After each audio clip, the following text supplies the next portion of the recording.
जय हिंद दोस्तों, अपना YouTube channel KP Saraswati class में आपका स्वागत है। दोस्तों आज हम एनसीईआरटी की एक्सरसाइज 13.1 के जो भी आपका प्रश्न है वे सारे प्रश्नों को हम बताने जा रहे हैं। दोस्तों सारे प्रश्नों को देखने के लिए आप लोग इस वीडियो में बने रहिएगा। जो मेरा आपका यह सवाल कहता है, दो घनों जिनमें से प्रत्येक का आयतन 64 सेंटीमीटर क्यूब है के संलग्न फलकों को मिलाकर एक ठोस बनाया जाता है, तो घनाभ का पृष्ठीय क्षेत्रफल ज्ञात करें।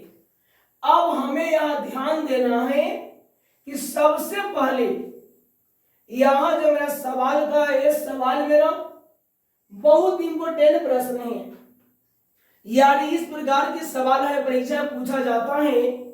यानी जो यहां सवाल कहा कि दो मेरा घन है, दोनों घनों को जोड़कर मेरा एक घनाभ बनाया गया।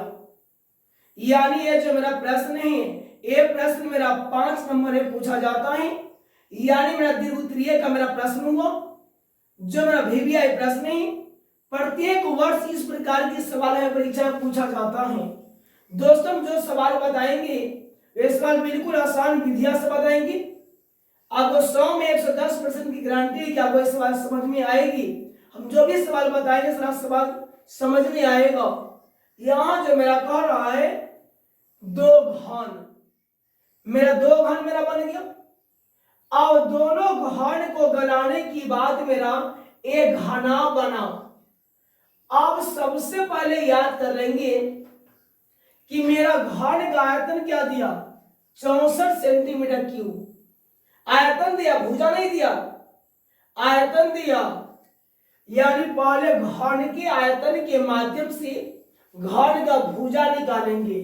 लिखेंगे यहां घन के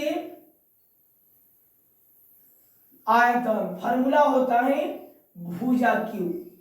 अब देखना है कि मेरा आयतन क्या दिया, 64 बराबर आपका ए क्यूब, ए क्यूब बराबर 64, ए बराबर क्या हो गया रूट अंडर 64 का क्यूब। यानी 64 के हमें घनमूल निकालना है, तो याद करेंगे 64 एक घनमूल मेरा निकल जाएगा 4 चौका 16, 16 चौका 64, यानी मेरा 4 निकल जाएगा।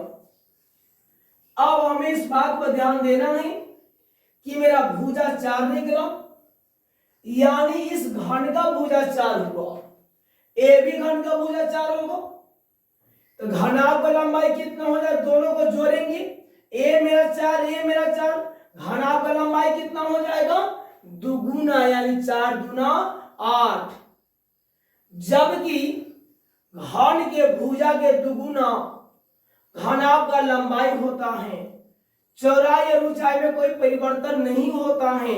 जो मेरा भुजा रहता है वही मेरा घनाभ का चौड़ाई और ऊंचाई भी मेरा रहता है।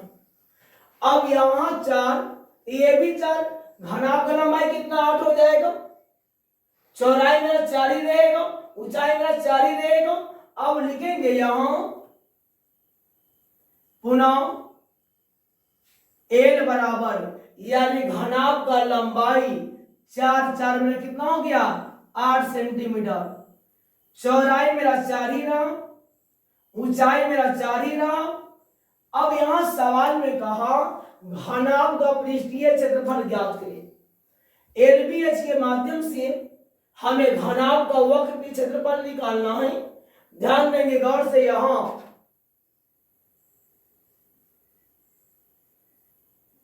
घनाभ का वक्र पृष्ठ क्षेत्रफल बराबर फार्मूला होता है 2 into LB plus BH plus LH। यानी घनाभ का वक्र क्षेत्रफल का फार्मूला होता है 2 गुने लंबाई गुने चौड़ाई प्लस चौड़ाई गुने ऊंचाई प्लस लंबाई गुने ऊंचाई। अब 2 गुने लंबाई गुने चौड़ाई, लंबाई मेरा 8 है, चौड़ाई मेरा क्या है 4 है। BH, B का मान आपका 4 है, H का मान भी 4 है, LH लंबाई का मान 8 है और मेरा ऊंचाई का मान भी 4 है। अब क्या हो जाएगा, 2 गुने 8 चौका 32, 4 चौका 16, 8 चौका 32। अब सब को जोड़ेंगे, 32 32 64, पहला सबका 16, 2 गुने 60 10 70 70 10 80 हो जाएगा। 80 दूना क्या हो जाएगा, 160 सेंटीमीटर क्या हो गया मेरा स्क्वायर। यही मेरा क्या निकला, घनाभ का मेरा क्षेत्रफल निकला।